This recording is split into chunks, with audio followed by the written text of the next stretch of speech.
SABA introduces a new adhesive with booster, which cures fast and homogeneously through the complete applied adhesive, independent from environmental factors.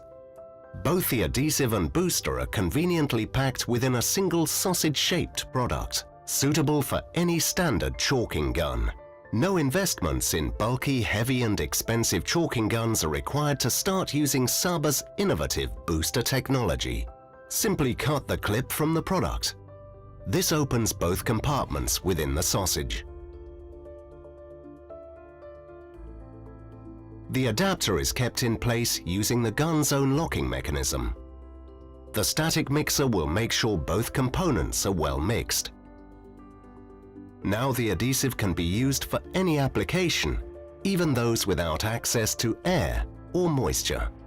Normally, drying 3 to 4 millimeters of a one-component MS Polymer adhesive takes 24 hours. This can be reduced significantly to just a few hours. The application rate of the adhesive is very high.